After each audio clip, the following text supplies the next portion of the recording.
નમસ્કાર ખેડૂત મિત્રો, મારી યુટ્યુબ ચેનલ ખેડૂત સાથીની અંદર આપ સર્વેનું હાર્દિક અને ભાવભર્યું સ્વાગત કરું છું. મિત્રો, આજના આ વિડીયોના માધ્યમ દ્વારા આપણે કોઈ પણ પાકની અંદર ગૌમૂત્રનો ઉપયોગ કરવા જતા હોઈએ મિત્રો, અથવા તો મિત્રો જે ખેડૂતો ગૌમૂત્રથી અજાણ છે એના વિશે આજે આપણે ચર્ચા કરવાના છીએ કે જેના થકી આપણે કોઈ પણ પાક એટલે કે શાકભાજી હોય, ફળ ફળાદી હોય, અનાજ હોય કે કઠોળ વર્ગીય કોઈ પણ પાકની અંદર મિત્રો આપણે ગૌમૂત્રનો ઉપયોગ કરશું તો એના થકી આપણને કેવા કેવા ફાયદાઓ થશે એના વિશે આજે આપણે ચર્ચા કરવાના છીએ. તો હવે સૌથી પહેલાં તો મિત્રો આપણે કોઈ પણ પાકની અંદર ગૌમૂત્રનો ઉપયોગ કરતા હોઈએ તો ખાસ એ વાતનું પણ ધ્યાન રાખવાનું હોય છે કે આ ગૌમૂત્ર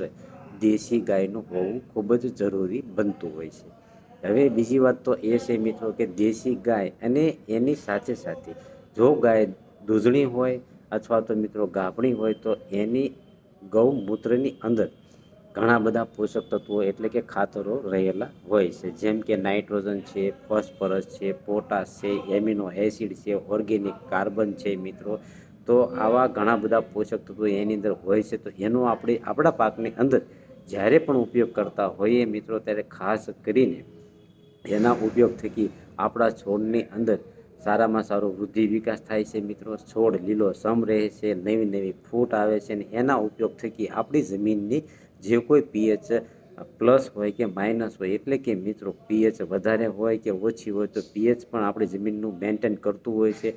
જમીન પણ સુધારતું હોય છે. તો ખાસ કરીને મિત્રો ઓર્ગેનિક કાર્બનનું પણ પ્રમાણ વધારતું હોય છે. તો આપણા કોઈ પણ પાકની અંદર જ્યારે આપણે ગૌમૂત્ર પિયત વાટે કે મિત્રો ઉપરથી સ્પ્રે કરતા હોઈએ ત્યારે આપણા પાકની અંદર સારામાં સારા ફાયદાઓ પણ થતા હોય છે. આમ જોવા જઈએ તો જે કોઈ પ્રમાણે આપણા પાકની અંદર રોગ જીવાત જે કંઈ આવતું હોય મિત્રો તો એની અંદર પણ આપણા છોડને સારામાં સારી રાહત આપતું હોય છે. તો મિત્રો ખાસ કરીને આપણા કોઈ પણ પાકની અંદર ગૌમૂત્રનો ઉપયોગ કરવો ખૂબ જ હિતાવહ બનતો હોય છે. ખાસ કરીને જોવા જઈએ મિત્રો તો એની અંદર નાઇટ્રોજનનું પણ પ્રમાણ ખૂબ જ હોવાથી આપણા છોડને નાઇટ્રોજનની પૂર્તિ પણ થતી હોય છે. તો આપણે એ વાતનું પણ ધ્યાન રાખવાનું છે. હવે મિત્રો ખાસ કરીને આપણે એમ જોવા જઈએ કે આપણા કોઈ પણ પાકની અંદર જ્યારે આપણે સ્પ્રે કરતા હોઈએ એટલે કે નોર્મલી સ્પ્રે દર 15 દિવસે એકવાર સ્પ્રે કરવાથી સારામાં સારા ફાયદાઓ થશે. હવે આ સ્પ્રેનું માપ આમ જોવા જઈએ તો આપણું જે કોઈ સ્પ્રે પંપ હોય છે એ મિત્રો 15 લીટરનો હોય છે. 15 લીટરની અંદર નોર્મલી સ્પ્રે મારવા જતા હોઈએ ત્યારે 250થી 300 ml સુધી ગૌમૂત્ર લેવાનું છે. અને મિત્રો આપણા જે કોઈ પાકને ઉપર છંટકાવ કરવાથી આપણા છોડની અંદર સારામાં સારો વૃદ્ધિ વિકાસ અને મિત્રો નવી નવી ફૂટ અને છોડ મિત્રો લીલોછમ રહેતો હોય છે કે જેના થકી છોડની પ્રકાશ સંશ્લેષણની ક્રિયામાં વધારો થાય છે અને આપણા પાકની અંદર સારામાં સારું આપણને ઉત્પાદન મળતું હોય છે. હવે જ્યારે પિયત વાટે આપણે આપતા હોય ત્યારે 2.5 વીઘે આમ જોવા જઈએ તો 7થી 8 લીટર જેટલું ગૌમૂત્રનો આપણે ઉપયોગ કરવાનો રહેશે. ખાસ એ વાતનું ધ્યાન રાખો મિત્રો કે ગૌમૂત્ર જે આપણે વાપરતા હોઈએ એને મિત્રો સીધું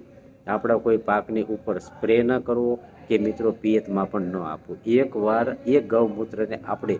ગાળીને આપશું તો આપણી જે કોઈ ડ્રીપ હોય એ લોકેજ નહીં થાય અને મિત્રો આપણા જે કોઈ ઉપરથી છંટકાવ દઈએ તો એમાં પણ જે કોઈ પંપ હોય એ પણ લોક ન થાય મિત્રો. એના માટે આપણે ગાળીને આપવું ખૂબ જ જરૂરી બનતું હોય છે. આમ જોવા જઈએ તો આપણા પાકની અંદર જે કોઈ રોગ જીવાત આવતું હોય, માની લો કે કોઈ ફૂગ આવી ગઈ હોય, થ્રિપ્સનો એટેક હોય કે એવા કોઈ પણ ચૂસિયા જીવાતનો એટેક હોય મિત્રો ત્યારે તમે ગૌમૂત્રનો ઉપયોગ કરવા જતા હોય ઉપરથી સ્પ્રેમાં ત્યારે મિત્રો ખાસ કરીને 250થી 300 ml જેટલું ગૌમૂત્ર લેવાનું છે ને એની સાથે આપણે 10 ગ્રામ જેટલો લીંબુનો રસ નાખી અને મિત્રો સ્પ્રે કરશું તો આ જે કોઈ રોગ જીવાત છે એમાં મિત્રો આપણા છોડને રાહત મળી જશે અને સારામાં સારું આપણને પરિણામ પ્રાપ્ત થશે. તો મિત્રો ખાસ કરીને જ્યારે આપણે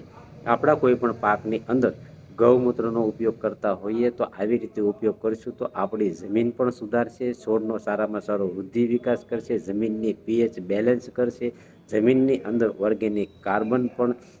ધીમે ધીમે વધતું જશે. તો મિત્રો આપણે પિયતની અંદર આવી રીતે ડ્રીપ દ્વારા અથવા તો મિત્રો જે કોઈ આપણી પાસે પાત્ર હોય જે નળ કે ચકલીવાળું એની વાટે પણ તમે આપણા પિયતની અંદર ગૌમૂત્રનો ઉપયોગ કરી શકો છો, અથવા તો મિત્રો જ્યારે સ્પ્રે કરો ત્યારે પણ તમે આવી રીતે સ્પ્રે કરી શકો છો. ખાસ કરીને માપનું પણ આપણે ધ્યાન રાખવાનું છે, કારણ કે ગૌમૂત્રનું વધારે પડતું માપ જો આપણે સ્પ્રે દ્વારા આપશું તો આપણા છોડને થોડી ઘણી આડઅસર પણ ઊભી થતી હોય છે, એટલે કે પાંદડા પણ દાઝી જવાના પ્રશ્નો ઊભા થતા હોય છે. તો જ્યારે નોર્મલી સ્પ્રે કરતા હોઈએ ત્યારે વળીને કહું છું મિત્રો કે 250 થી 300 mlનું માપ રાખવાનું છે, અને જ્યારે પિયત કરતા હોઈએ ત્યારે 7 થી 8 લીટરનું 2.5 વીઘે માપ રાખવાનું છે. તો મિત્રો, મારી આવી અવનવી માહિતી મેળવવા માટે મારી યુટ્યુબ ચેનલ ખેડૂત સાથીને તમે સબસ્ક્રાઈબ કરજો અને લાઈક કરજો, કે જેથી કરીને હું જે ખેડૂત મિત્રોને ખેતી વિશે થોડી ઘણી માહિતી ઓછી હોય છે તો એમને હું મદદરૂપ થાવ અને એમની ખેતીની અંદર સારામાં સારું ઓછા ખર્ચે પરિણામ કઈ રીતે પ્રાપ્ત થાય એના વિશે મિત્રો હું વિડીયોના માધ્યમ દ્વારા એમને હું મદદ કરતો રહીશ. મિત્રો, હસતો